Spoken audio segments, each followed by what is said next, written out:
भागी हुई बहू। नेहा और मयंक एक दूसरे से प्यार करते थे। दोनों के परिवार शादी के खिलाफ थे, तो दोनों ने भागकर शादी करने का फैसला किया और फिर दोनों ने कोर्ट में शादी कर ली। माँ, मैंने नेहा से शादी कर ली है। शादी कर ली है?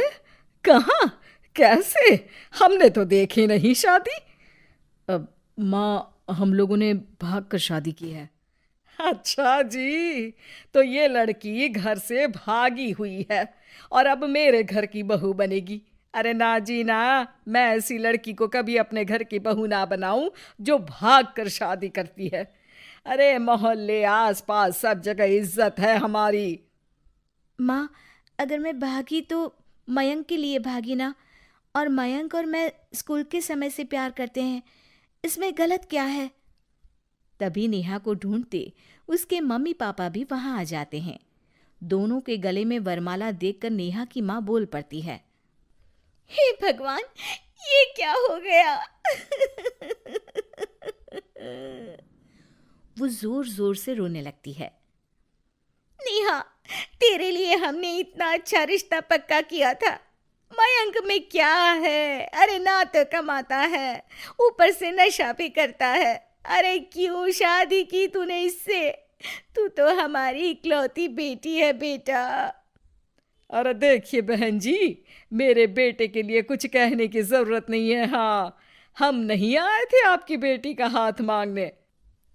अरे कुछ नहीं करता तो कोई भूखे नहीं मार देंगे आपकी बेटी को। देखिए कितना बड़ा घर है हमारा, और भगवान की दुआ से दूध दही की नदियां बहती हैं। जैसे तैसे कर लोगों के सामने अरेंज्ड मैरिज दिखा घर वाले दोनों की शादी की पार्टी भी दे देते हैं। पार्टी में बुआ सास, अरे भाग कर शादी कर ली थी दोनों ने। लड़की को देखो, शक्ल से तो चालाक लग रही है। क्या? अरे पर रीटा बहन तो बोल रही थी कि दोनों की अरेंज्ड मैरिज है। तभी चाची कहती है, अरेंज्ड? अरे रीटा, अरेंज्ड करती तो कैसे इतने बड़े घर की लड़की लाती? लड़के में है क्या? अरे सिर्फ दिखता अच्छा है ना, पर ना कमाता ना धमाता, उल्टा नशा अलग से करता है। अरे पता नहीं भागी हुई लड़कियां किसी घर में टिकती भी है कि नहीं। दिन बीतते जाते हैं। एक दिन, अरे रीटा, हम लोगों को 2 दिनों के लिए पंजाब जाना पड़ेगा। मेरी बहन यानी कि तुम्हारी ननद की बेटी की शादी जो है। हाँ हाँ चलते हैं, लेकिन घर किसके भरोसे छोड़ दें? आजकल तो घर बंद रखना सेफ नहीं है। अरे माँ, टेंशन क्यों लेती हो? मैं और नेहा तो घर पर ही रहेंगे ना। अरे हाँ हाँ, तू तो मेरा बेटा है, लेकिन सच कहूँ मुझे इस लड़की पर रत्ती भर विश्वास नहीं है। अरे माँ, नेहा तुम्हारी बहू है। बहू? अरे जो लड़की भाग कर शादी कर सकती है, वो घर पर चोरी भी तो कर सकती है। मयंक को माँ की बात का बड़ा बुरा लगता है। वो नेहा की तरफ देखता है जिसकी आंख में आंसू भरे होते हैं। माँ जी, आप अपनी अलमारी में ताला लगा लो। हाँ हाँ, तो वो तो लगा ही दूंगी, लेकिन कहीं तू घर का बाकी का सामान भी। अरे भाई, भागी हुई लड़की का क्या भरोसा। धीरे धीरे दिन बीतते हैं। एक दिन नेहा घर के बाहर गार्डन में पेड़ों को पानी दे रही थी, तभी पड़ोस की बहू, अरे नेहा, कैसी हो? बहुत सुना है तुम्हारे बारे में, लेकिन तुम तो दिखती ही नहीं हो। हाँ, वो बस घर का काम करने में समय ही नहीं मिलता। अच्छा अच्छा, शाम को ना मेरे घर आना, बैठकर गप्पे लड़ाएंगे हम। जी जरूर।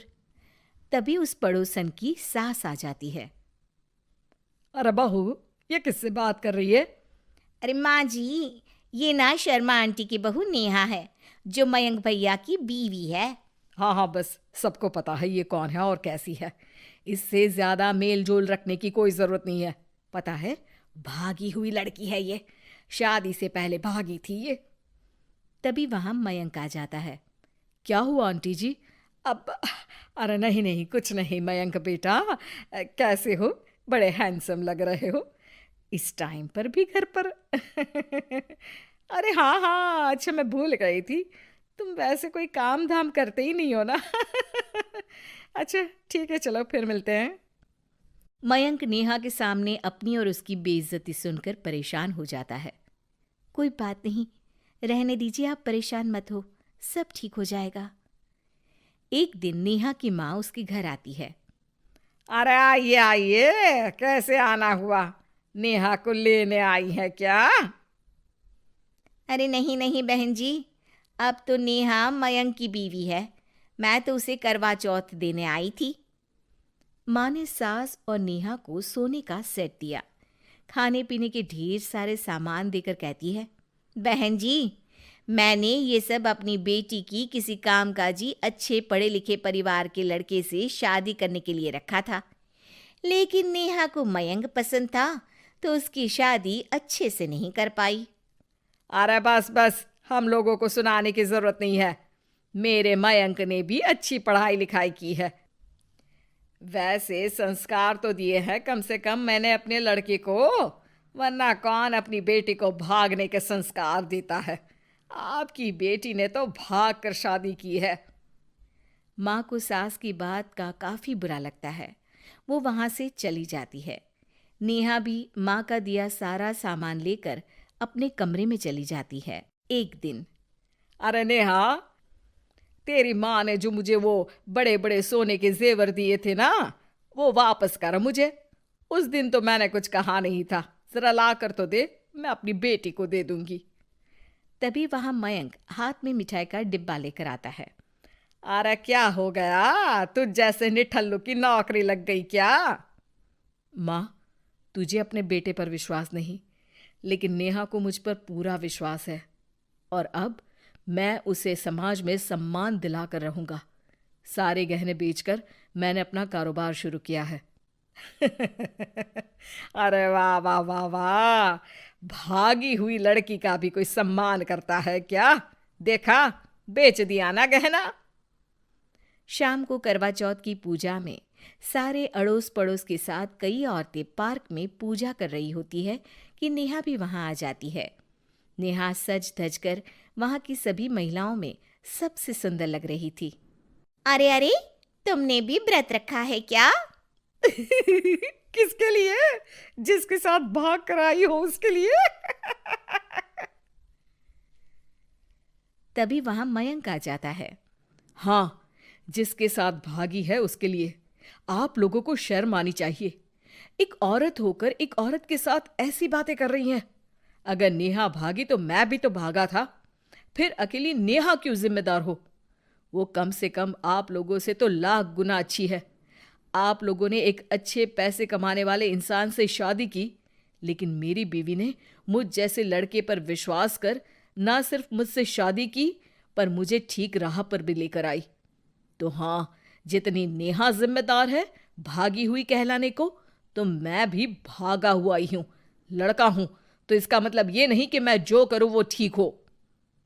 सभी को मयंक की बात समझ में आ जाती है।